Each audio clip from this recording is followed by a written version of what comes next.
नमस्कार, स्वागत है आपका इंडिया न्यूज 28 में। ये बात करते हैं मध्य प्रदेश की कुछ खास खबरों की। ग्वालियर सामुदायिक स्वास्थ्य केंद्र में महिला रोग विशेषज्ञ डॉक्टर प्राइवेट क्लिनिक पर दे रही है सेवाएं। मोहना सामुदायिक स्वास्थ्य केंद्र में महिला रोग विशेषज्ञ डॉक्टर प्राइवेट क्लिनिक पर दे रही अपनी सेवाएं। खबर मध्य प्रदेश के ग्वालियर के मोहना सामुदायिक स्वास्थ्य केंद्र पर पदस्थ महिला डॉक्टर सुप्रिया महिला रोग विशेषज्ञ और गायनिक गर्भवती महिलाओं को बुलाती है अपनी प्राइवेट क्लिनिक पर और 200 से 500 रुपए फीस लेकर गर्भवती महिलाओं को प्राइवेट क्लिनिक पर देखती है। सरकारी हॉस्पिटल का उपचार ड्यूटी के समय पर डॉक्टर सुप्रिया महिला रोग विशेषज्ञ बैठती हैं। प्राइवेट क्लिनिक पर अवैध रूप से कर रही गर्भवती महिलाओं का इलाज गर्भवती महिलाओं व महिला मरीजों की भीड़ लगी रहती है। शासकीय हॉस्पिटल में लगातार डॉक्टर सुप्रिया कर रही हैं, कर्तव्य से हो रही है विमुख, नहीं है कोई लेना देना। स्वास्थ्य विभाग के आला अधिकारियों को नहीं है क्या इसकी जानकारी? अब देखना ये होगा कि क्या ऐसे अधिकारी कर्मचारियों पर कार्यवाही होंगी या अधिकारी अपनी कलम पर पाबंदी लगाए रखेंगे। मोहना से संवाददाता सूरज मलावरिया की रिपोर्ट। नमस्कार, मैं सूरज मलावरिया इस वक्त मोहना सामुदायिक स्वास्थ्य केंद्र में है। सामुदायिक स्वास्थ्य केंद्र में 2 बजे के समय जब हम आए थे तो यहाँ पर गर्भवती महिलाएं कई महिलाएं इलाज कराने के लिए आई थी, लेकिन मैडम यहाँ पर न मिलने की वजह प्राइवेट क्लिनिक में पैसे लेकर इलाज कर रही थी। प्राइवेट क्लिनिक जो मोहना में स्थित है उस क्लिनिक पर 200 से 500 रुपये लेकर कई महिलाओं से और गर्भवती महिलाओं का इलाज चल रहा था। आपको बता दें कि मोहना सामुदायिक स्वास्थ्य केंद्र की हालत इतनी गंभीर है कि खुद वह वेंटिलेटर पर पड़ा हुआ है, क्योंकि लाइट की व्यवस्था अगर लाइट बिजली विभाग के द्वारा दी जा रही है तो उसके जाने के बाद यहाँ पर बैकअप प्लान कुछ नहीं है, ना सोलर प्लांट देखने को लगा हुआ है। लेकिन सोलर प्लांट के चालू होने के नाम पर सिर्फ और सिर्फ सोलर प्लांट का नाम है यहाँ पर, ना कि कोई अल्ट्रासाउंड के लिए यहाँ पर जो मशीन तो लगा दी गई है, लेकिन महीने में सिर्फ हफ्ते में 2 दिन शुक्रवार और मंगलवार को महिलाओं के अल्ट्रासाउंड किए जाते हैं। बाद बाकी इनको स्टॉक करके मंगलवार को बुलाया जाता है, शुक्रवार को बुलाया जाता है, जिससे कि 10 से 15 किलोमीटर दूर से आने वाली महिलाएं काफ़ी परेशान होती हैं। हॉस्पिटल के जितने भी वरिष्ठ अधिकारी हैं उनको सबको इस बात की सूचना है कि हॉस्पिटल में क्या स्थिति बनी हुई है, लेकिन कोई भी अधिकारी इस पर कार्रवाई करने के लिए तैयार नहीं है। आखिर वजह क्या है कि कार्रवाई क्यों नहीं की जा रही?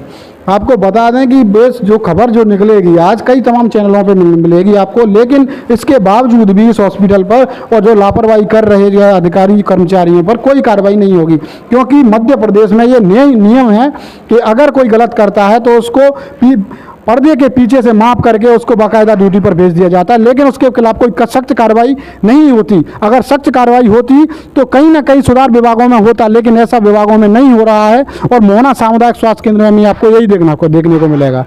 जो आज जो महिलाएं हॉस्पिटल में परेशान हो रही हैं अपने इलाज को लेकर, अपने बच्चे को जहाँ ट्रीटमेंट करवाने को लेकर, उसी हॉस्पिटल में आज खुद वेंटिलेटर पर हॉस्पिटल खुद मरीजों बनकर पड़ा हुआ है। लाइट की व्यवस्था नहीं है, पानी की व्यवस्था नहीं, सफाई के नाम पर 0 है, और ऊपर से जो डॉक्टर मिले हुए हैं वो यहाँ पर लापरवाही कर रहे हैं। अब देखना यह होगा क्या कार्रवाई होती है या फिर इसी तरह से ये हॉस्पिटल चलता रहेगा। और सीएमओ साहब जो आए हुए हैं उनसे भी जो सवाल किए थे, अब देखते हैं कि सीएमओ साहब कितनी कार्रवाई करते हैं। जहाँ तक कि मेरा आग्रह है मध्य प्रदेश के स्वास्थ्य मंत्री, सीएमओ साहब, बीएमओ साहब और कलेक्टर साहब ऐसे हॉस्पिटलों का ढंग से संचालन कर लीजिए, नहीं जनता को मरने में समय नहीं लगेगा। धन्यवाद। इंडिया न्यूज़ 28 मोहना, सूरज मलावरिया। स्वास्थ्य केंद्र में पूरी तरह व्यवस्थाएं चरमरा गई हैं और सामुदायिक स्वास्थ्य केंद्र की जो स्त्री विशेषज्ञ मैडम है वो प्राइवेट क्लिनिकों पर जाकर मरीजों को देख रहे हैं। सर, इस बारे में क्या कहना चाहेंगे?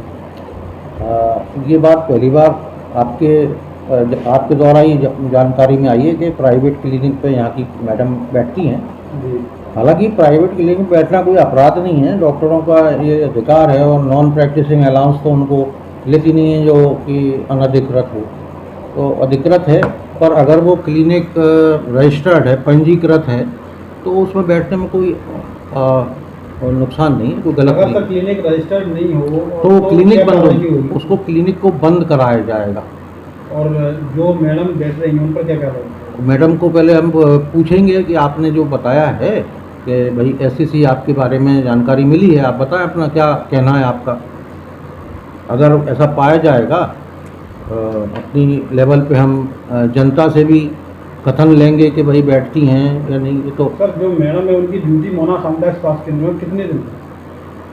मोहना सामुदायिक स्वास्थ्य केंद्र में उनकी पोस्टिंग है, लेकिन मुख्य चिकित्सा और स्वास्थ्य अधिकारी ग्वालियर द्वारा उनकी ड्यूटी अलग अलग दिनों में अलग अलग स्थान पर लगाई गई है। जैसे वो LTT कैंप में भी जाती हैं, एक और अस्पताल में उनको मोहना में कितने दिन है सर? मोहना में उनकी जो ड्यूटी लगाई गई हैं उनके अलावा सभी दिन मोहना है। फिलहाल मंगलवार शुक्रवार तो वो बैठती हैं। जिस दिन अल्ट्रासाउंड जो किए जाते हैं जी वो मंगलवार और शुक्रवार को किए जाते हैं। गर्भवती महिलाएं 10-10 किलोमीटर 15 किलोमीटर से आती हैं, जी एक दिन उनको पर्चा बना के दिया जाता है, फिर 8 दिन बाद उनको अल्ट्रासाउंड किया जाता है। जी। इस तरह से लोग परेशान हो रहे हैं। सर इसका कोई समाधान है स्वास्थ्य विभाग के साथ? या इसी तरह लोग परेशान होते रहेंगे? देखिए कि जहाँ जितना पॉपुलेशन लोड है, डॉक्टरों की कमी है और हितग्राही ज़्यादा है और डॉक्टर एक ही है, तो उसके हिसाब से नंबरिंग तो उसकी लगेगी। और पर्ची सिस्टम में, नंबर सिस्टम में जो क्यू लगती है, तो जिला अस्पताल में भी शुरू किया है कि पर्ची सिस्टम नहीं, ऑनलाइन आपको नंबर मिलेगा, आप अपने नंबर पे आइए। तो नंबरिंग तो सब जगह है लोड के कारण। और एक डॉक्टर की कैपेसिटी एक दिन में कितने अल्ट्रासाउंड कर सकता है? 100-150 तो नहीं कर सकता, और 100-150 पेशेंट हैं, डॉक्टर एक ही है, तो वो तो संभव नहीं है ना कि एक ही दिन में सबको कर दे, तो उनको अगला टर्न देता है। और कई जिले हैं जहाँ 15-15 दिन बाद नंबर आ पाता है। सर ऐसे ही ये जो प्रसूता कक्ष है उसमें कई महिलाएं डिलीवरी के लिए पहुंचती हैं, तो जो स्टाफ नर्स उनका बिहेवियर बहुत गलत, चिल्ला के उनके लाउडली बात करती है, बदतमीजी से कई महिलाओं से बात की है। इन पर क्या कार्रवाई की जाएगी? उसके लिए शासन हमारे शासकीय कर्मचारियों को समय समय पर बिहेवियरल चेंज की ट्रेनिंग भी देता है। अब जब बार बार ट्रेनिंग देनी पड़ती है तो कुछ कमी देखी है शासन ने, तभी उनको ट्रेनिंग दी जाती है। बार बार अपने आचरण व्यवहार में सुधार लाने के लिए मृदुभाषी होना, हितग्राहियों के संग, जनता के संग थोड़ा सहयोगात्मक। नहीं सर, जो वो लाउडली बात करती है, बिहेवियर जो गलत है, उन पर क्या कार्रवाई की जाएगी सर? सरकार ट्रेनिंग देती है, उस ट्रेनिंग का तो इन पर कोई असर नहीं हो रहा है, आपके द्वारा क्या कार्रवाई की जाएगी अगर ऐसा पाया जाता है? देखिए, इसकी अगर लिखित में हमारे पास कोई शिकायत आएगी और कथन के समय अगर वो पलटेगा नहीं अपने बयान से, क्योंकि अक्सर होता है कि शिकायत तो कर देते हैं, बाद में वो अपने रफा दफा करने के हिसाब से राजीनामा कर लेते हैं। कोर्ट में भी राजीनामे होते हैं, पहले तो बड़े केस चलते हैं, बाद में राजीनामा। तो ये अक्सर ये होता है कि कर्मचारी और जनता के बीच जो विवाद है, बाद में वो राजीनामा हो जाता है, तो बाद वो पलट देते हैं, तो हम कुछ कार्रवाई कर नहीं पाते। विद्युत विभाग की जो बिजली आती है उसके अलावा हॉस्पिटल में बैकअप प्लान क्या है?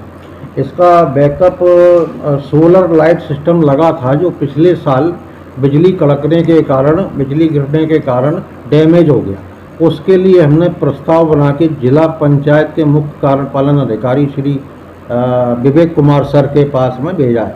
उनके यहाँ से बैंडर बनाने की प्रक्रिया बहुत जल्दी की जा रही है और मैं इसके लिए पिछले 3 महीने से प्रयासरत हूँ। और विवेक कुमार सर ने हमको आश्वासन दिया है कि बहुत जल्दी बैंडर बना के इसको रिपेयर करा देंगे। क्योंकि सर आज हमने देखा अल्ट्रासाउंड जिस रूम में हो रहे थे, उस रूम में टॉर्च जलाकर जो पर्चा भरा जा रहा था, लाइट की कोई व्यवस्था थी, ना ही पंखा कोई चालू था। गर्भवती महिलाएं गर्मी की से बहुत परेशान थी, बैठने की कोई व्यवस्था नहीं हॉस्पिटल के अंदर। उसके लिए इन्वर्टर की व्यवस्था है हमारे यहाँ। अगर उससे कनेक्ट नहीं किया होगा उस पॉइंट को, तो उसको पॉइंट को कनेक्ट करवा देते हैं। उनको निर्देश दे देंगे हम, यहाँ के जो प्रभारी हैं, उसको पॉइंट को कनेक्ट कर दें इन्वर्टर से। जी सर, धन्यवाद। Thank you.